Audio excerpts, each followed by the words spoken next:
Hello students, नमस्कार। Solid state की online class में आप सभी बच्चों का हार्दिक स्वागत है, अभिनंदन है।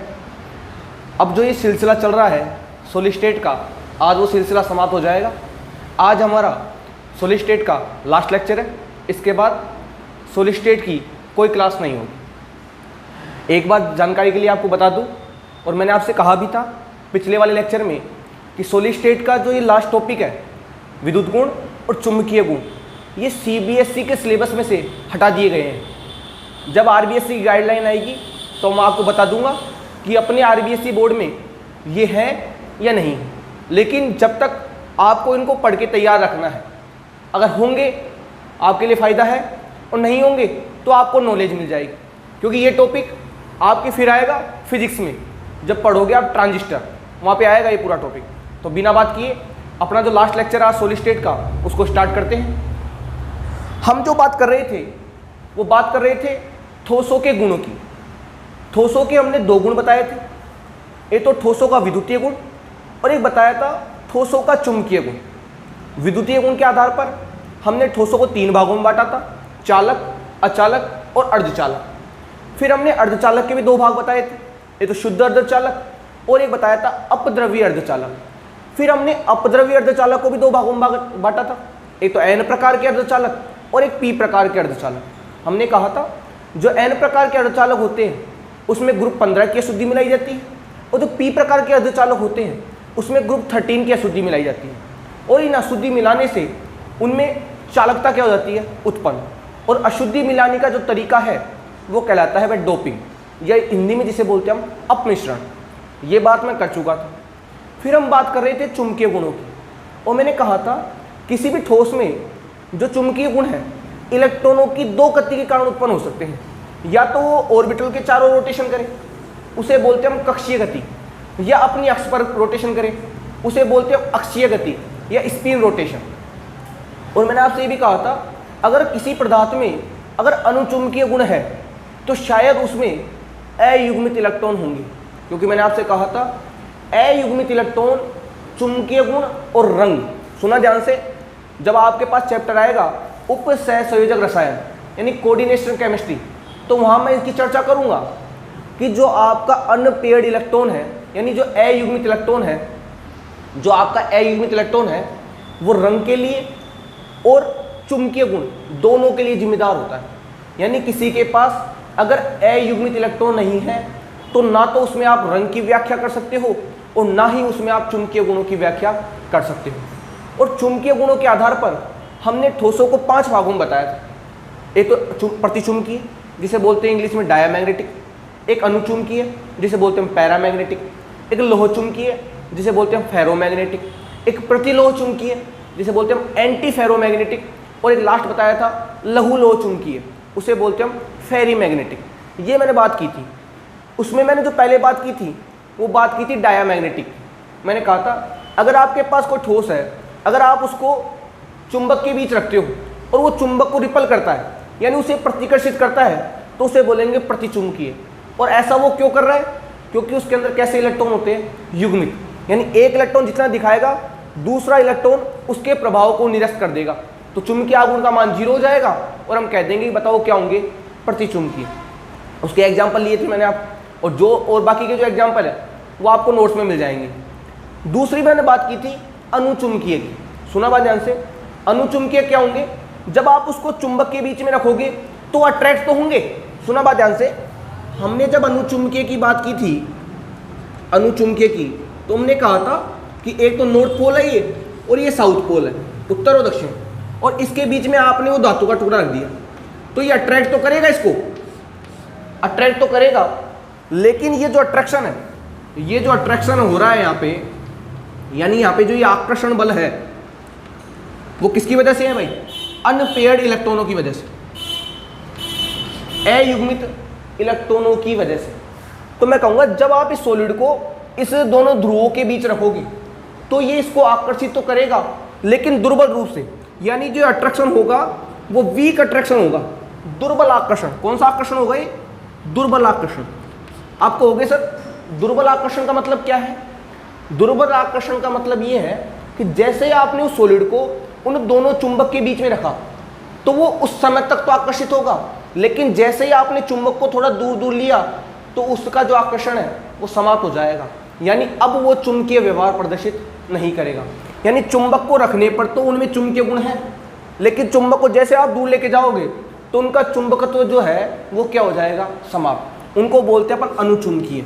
उनका एग्जाम्पल बताया था मैंने आपको, TiO, VO2, O2, Fe+3, Cr+3, Cu+2 etcetera, बहुत सारे एग्जाम्पल नोट्स जिनमें सारे इलेक्ट्रॉन कैसे होते हैं, अयुग्मित, उनको बोलते हैं हम अनुचुंबकीय। ये बात मैंने पिछले वाले लेक्चर में की थी। आज जो हम बात करने वाले हैं वो बात करने वाले हैं लोह चुंबकीय। लोह चुंबकीय इसे बोलते हैं इंग्लिश में फेरोमैग्नेटिक। लोह चुंबकीय क्या है, सुनो ध्यान से। प्रतिचुंबकीय के बारे में आप जानते हो कि दुर्बल रूप से प्रतिकर्षित हो जाएंगे। अनुचुंबकीय के बारे में जानते हो आप कि दुर्बल रूप से आकर्षित होंगे।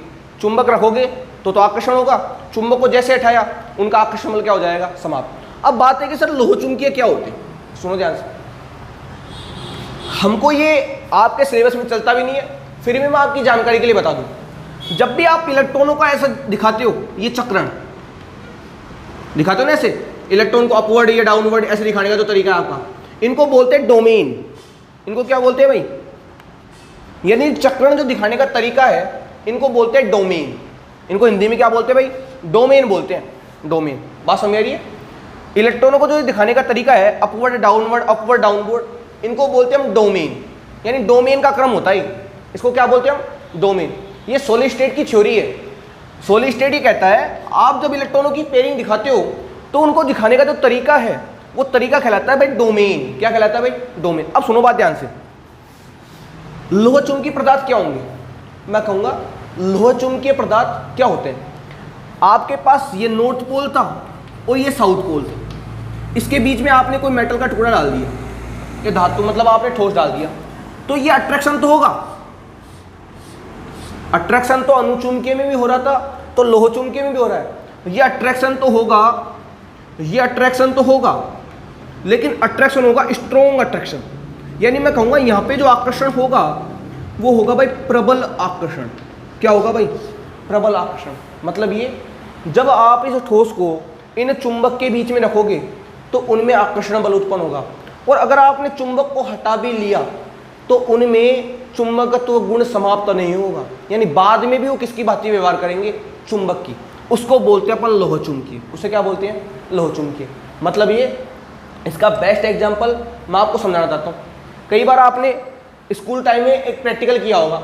आप क्या करते थे बच्चे थे, जब बच्चे थे तो आप एक छोटा सा प्रैक्टिकल करते थे। क्या करते थे, एक कील लेते थे, ऐसे कील होती है अपने पास ऐसे इस प्रकार की, उसको आप चुंबक से चिपका के रखते थे, और बहुत दिनों तक आप जब देखते थे कि ये जो कील इसके चिपकी हुई है, तो थोड़े दिनों बाद में आप देखते थे जब आप इस कील के ऊपर दूसरी कील लेके आते थे, जब आप इस कील के ऊपर दूसरी कील लेके आते थे, तो बताओ ये जो कील जो आपने ली है, बताओ वो भी चुंबक की तरह व्यवहार करती थी, नहीं करती थी, करती थी। तो इसको बोलते हैं लोह चुंबकीय। इसे क्या बोलते हैं, लोह चुंबकीय। मतलब लोह चुंबकीय मतलब क्या होगा कि वे पदार्थ जो चुंबकीय क्षेत्र में रखने पर प्रबल रूप से आकर्षित होते हैं उन्हें बोलते हैं लोह चुंबकीय। यानी इनमें चुंबक लगाओगे तब भी आकर्षण बल होगा, और चुंबक हटा लेने पर भी इनका आकर्षण बल समाप्त नहीं होता। इनको बोलते हैं अपन लोह चुंबकीय। और एग्जाम्पल कौन होगा इसका, आयरन ले लो, कोबाल्ट ले लो, निकल ले लो, गैडोलियम ले लो, आप CrO2 ले लो। ये एग्जाम्पल इसका, ये एग्जाम्पल इसका। CrO2 का उपयोग किसमें करते हैं अपन, जो अपनी कैसेट होती है, कैसेट पहले वाली चलती थी कैसेट, उसको रिकॉर्डर बनाने में करते हैं इसका उपयोग CrO2 का। वो काम आती है, लोह चुंबकीय कहलाती हो। बात समझ आ रही है आपको, लोह चुंबकीय क्या होता है। लोह चुंबकीय क्या होते हैं कि वे पदार्थ जो चुंबकीय क्षेत्र में रखने पर प्रबल रूप से आकर्षित होते हैं उन्हें बोलते हैं लोह चुंबकीय पदार्थ। यानी जब इन्हें आप लोह चुंबक के बीच में रखोगे तब भी आकर्षण बल होगा, और चुंबक हटा लेने पर भी इनका आकर्षण बल समाप्त नहीं होता। इन्हें बोलते हैं हम लोह चुंबकीय। और इनमें ऐसा क्यों होता है, क्योंकि इनमें जो डोमेन है, बताया था मैंने आपको डोमेन क्या होता है, इलेक्ट्रॉनों को दिखाने का तरीका। इनमें जो डोमेन है उनकी डायरेक्शन हमेशा एक ही तरफ होती है, इस प्रकार। यानी इनमें दो डोमेन होगा, डोमेन ये जो डोमेन है इसका क्रम केवल एक ही दिशा में होगा, यानी अपवर्ड। तो बताओ जब ये ऊपर जाएगा तो मान लो ये प्लस का एक्स कर रहा है तो ये भी प्लस का एक्स, ये प्लस का एक्स, इस प्रकार बढ़ते चले जाएंगे। बताओ क्या निरस्त होगा क्या? अगर मान लो ये ऐसे जाता और ऊपर ये वाला इधर नीचे आ जाता, बताओ नेट जीरो होता ही नहीं होता। लेकिन मैं कहूँगा सारे के सारे इलेक्ट्रॉन एक ही दिशा में है, यानी सारे के सारे इलेक्ट्रॉनों का क्रम, यानी सारे के सारे डोमेन का क्रम एक ही दिशा में है। इसलिए ये जो पदार्थ होते हैं वो क्या कहलाते हैं भाई? लोह चुंबकीय। शायद ये बात आपको समझ में आ गई होगी। फिर समझा रहा हूँ, सुनो ध्यान से। आपके पास चुंबक के दो टुकड़े थे, एक नॉर्थ पोल था, एक साउथ पोल था, यानी एक उत्तर और एक दक्षिण। उसके बीच में आपने ठोस को डाला तो वो जब तो आकर्षण था, जब आपने उस ध्रुव को हटा दिया तब भी उनमें आकर्षण बल विद्यमान था, यानी वे प्रबल रूप से आकर्षित हो गए। उन्हें बोलते हैं हम लोह चुंबकीय। और इनमें जो डोमेन का जो क्रम है वो एक ही दिशा में होता है। अगर ये ऊपर जाएगा तो सारे के सारे ऊपर की दिशा में होंगे। सोचो अगर ये ऊपर जाता और अगर दूसरा नीचे चला जाता तो बताओ जीरो होता ही नहीं होता। बताया था मैंने आपको प्रतिचुंबकीय में क्या होता है, ऊपर जाता है दूसरा नीचे आ जाता है। अगर ये प्लस एक्स जाएगा तो ये माइनस एक्स जाएगा, टोटल हमारे पास जीरो होता ही नहीं होता। लेकिन मैं यह कह रहा हूँ कि यह जो डोमेन है उनका क्रम केवल एक ही दिशा में है, इसलिए ये जो पदार्थ है वो कहलाते हैं लोह चुंबकीय पदार्थ। क्या कहलाते हैं भाई? लोह चुंबकीय पदार्थ। क्लियर है? एग्जाम्पल क्या होगा? आयरन, कोबाल्ट, निकल, गैडोलियम और CrO2। और मैं बताया जो CrO2 है वो कैसेट का जो रिकॉर्डर है उसको बनाने में काम आता है भाई, उपयोग है। तो पास में आइए, चलो नेक्स्ट देखो। नेक्स्ट क्या होता है भाई? नेक्स्ट अपने पास है प्रति लोह चुंबकीय। ये बिल्कुल सिंपल। अगर आपको लोह चुंबकीय समझ में आ गया तो इसको समझने में कोई प्रॉब्लम नहीं आएगी। इसको इंग्लिश में क्या बोलते हैं हम? Anti ferromagnetic. Anti ferromagnetic. इसमें क्या होगा सुनो, आपने जो डोमेन लिए थे भाई लोह चुंबकीय में, तो क्या था जो डोमेन था उसका क्रम इस प्रकार था भाई, यही था। ये तो बात थी लोह चुंबकीय में। लेकिन यहां पे ऐसा नहीं होगा। यहां पे डोमेन का क्रम कुछ इस प्रकार से होगा, सुनो ध्यान से। एक ऊपर जाएगा, एक नीचे जाएगा, फिर एक ऊपर जाएगा, एक नीचे जाएगा, फिर एक ऊपर जाएगा, एक नीचे जाएगा, फिर एक ऊपर जाएगा, एक नीचे जाएगा। यानी इसके अंदर जो डोमेन का क्रम है कुछ इस प्रकार का होता है। यानी एक इलेक्ट्रॉन जितना दिखाता है दूसरा इलेक्ट्रॉन उसके प्रभाव को निरस्त कर देता है। अगर ये प्लस एक्स जा रहा है तो दूसरा जाएगा माइनस एक्स, टोटल बताओ जीरो होगा कि नहीं होगा? तो प्रतिलोह चुंबकीय पदार्थ क्या होते हैं कि इनमें डोमेन का क्रम कुछ इस प्रकार प्रदर्शित किया जाता है कि एक इलेक्ट्रॉन द्वारा उत्पन्न चुंबकीय आघूर्ण को दूसरे इलेक्ट्रॉन द्वारा निरस्त कर दिया जाता है। अतः चुंबकीय आघूर्ण का मान कितना आएगा? यहाँ पे चुंबकीय आघूर्ण किसे दिखाते हैं अपन? म्यू से। कितना आएगा भाई? यहाँ पे जीरो। और इस जीरो आने की वजह से ये पदार्थ चुंबक की तरह व्यवहार नहीं करते। इन्हें बोलते हैं हम प्रतिलोह चुंबकीय। इसे क्या बोलते हैं हम? प्रतिलोह चुंबकीय। यानी इसमें डोमेन कुछ इस प्रकार से व्यवस्थित होंगे कि एक इलेक्ट्रॉन जितना दिखाएगा दूसरा इलेक्ट्रॉन उसके प्रभाव को निरस्त कर देगा। अतः चुंबकीय आघूर्ण का मान जीरो हो जाएगा और ऐसे पदार्थ कहलाते हैं प्रतिलोह चुंबकीय। एग्जाम्पल क्या होंगे इसके? MnO, Mn2O3, MnO2 etcetera. ये एग्जाम्पल होगा। क्लियर है? सिंपल बात है भाई। मैंने कहा था आपको लोह चुंबकीय में तो क्या होता है, सारे के सारे डोमेन एक दिशा में होंगे इस प्रकार। यहाँ पे क्या होगा? एक ऊपर एक नीचे, फिर एक ऊपर एक नीचे। तो ये प्लस का हाफ गया तो ये माइनस का हाफ, कैंसिल, इससे ये कैंसिल। यहाँ पे कोई कैंसिल हो रहा है क्या? यहाँ कोई कैंसिल नहीं हो रहा, इसलिए चुंबकीय गुण दिखा रहा था। यहाँ पे कैंसिल हो गया, इसलिए बताओ प्रतिचुंबकीय दिखा रहा है, नहीं दिखा रहा। और इनको क्या बोलते हैं हम? प्रतिलोह चुंबकीय। इसे क्या बोलते हैं हम? प्रतिलोह चुंबकीय। क्लियर बात? एग्जाम्पल क्या होगा? MnO, Mn2O3, MnO2 etcetera. Clear है? लास्ट और रह गया भाई। लास्ट क्या है आपके पास? लास्ट अपने पास है लघु लोह चुंबकीय। इसे बोलते हैं फेरी मैग्नेटिक। देखो इसमें क्या होगा। अब कहोगे सर इसमें क्या होगा? देखो इसमें क्या है, इसमें जो डोमेन का क्रम है कुछ इस प्रकार का होता है। देखो आप यहाँ से पूरा काम डोमेन का डिपेंड होता है, क्योंकि आपको पता है अगर आपको डोमेन के क्रम के बारे में पता लग जाए तो आप बता सकते हो वो चुंबकीय होगा या अनुचुंबकीय होगा या प्रतिचुंबकीय होगा। तो देखो इसमें डोमेन का क्रम किस प्रकार होता है, इसमें कुछ इस प्रकार का होता है, 2 ऊपर 1 नीचे, इस प्रकार का क्रम होता है कुछ। अब सोचो अगर 2 ऊपर जा रहे हैं 1 नीचे आ रहा है, 2 ऊपर जा रहा है 1 नीचे आ रहा है, 2 ऊपर जा रहे हैं 1 नीचे आ रहा है, मतलब 1 से 1 तो कैंसिल हो रहे हैं, लेकिन बताओ 1 इलेक्ट्रॉन अभी भी बच रहा है कि नहीं बच रहा भाई? 1 से 1 तो कैंसिल हो गया, लेकिन बताओ 1 इलेक्ट्रॉन तो है ना यहाँ पे। अगर मैं इसको 1 इलेक्ट्रॉन मान लूँ भाई, इसके अंदर डोमेन का क्रम कुछ इस प्रकार से होता है कि 1 से 1 तो निरस्त हो जाता है, लेकिन 1 इलेक्ट्रॉन के कारण कुछ ना कुछ तो चुंबकीय आघूर्ण आएगा नहीं आएगा। मतलब यहाँ पे जो म्यू जो है वो नॉट इक्वल टू 0 होगा कि नहीं होगा? क्या यहाँ पर चुंबकीय आघूर्ण का मान 0 हो सकता है क्या? नहीं होगा, क्योंकि 1 से 1 तो कैंसिल हो जाएगा, लेकिन बताओ इसके कारण चुंबकीय आघूर्ण उत्पन्न होगा कि नहीं होगा? इसलिए इनको बोलते हैं लघु लोह चुंबकीय। क्या बोलते हैं इनको? चुंबकीय तो है लेकिन लोह चुंबकीय से कम है, क्योंकि उसमें सारे इलेक्ट्रॉन इस प्रकार थे, वहां कोई किसी को निरस्त कर ही नहीं रहा था, या निरस्त तो कर रहे हैं लेकिन बताओ कुछ ना कुछ तो है ना। बताओ म्यू नॉट इक्वल टू 0 आएगा नहीं आएगा? एग्जाम्पल आ जाएगा इसका फेराइट हुआ। फेराइट का फॉर्मूला क्या होता है? Fe3O4। क्लियर है? ये होते हैं अपने पास प्रतिचुंबकीय, अनुचुंबकीय, लोह चुंबकीय, प्रतिलोह चुंबकीय, लघु लोह चुंबकीय।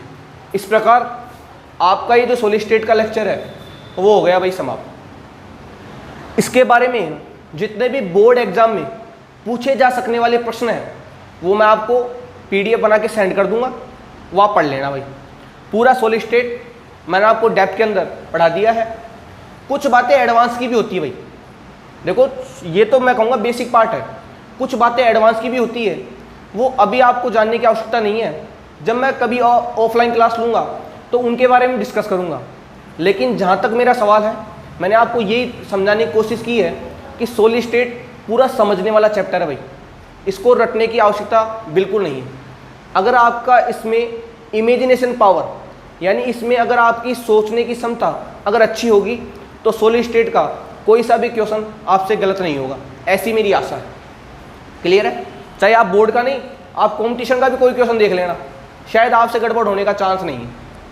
No doubt. इस प्रकार आपका जो ठोस अवस्था वाला एक चैप्टर है वो हो गया भाई समाप्त। अब जब हम बात करेंगे वो नए चैप्टर की बात करेंगे, तो फिजिकल केमिस्ट्री का ये पहला चैप्टर था, वो आज हो गया भाई समाप्त। इसके नोट्स मैं आपको सेंड कर दूंगा, आप उसे अपनी कॉपी में नोट कर लें और ये पूरा चैप्टर आप याद कर लें भाई, किसी प्रकार की कोई गलती नहीं होनी चाहिए। जब तक के लिए धन्यवाद।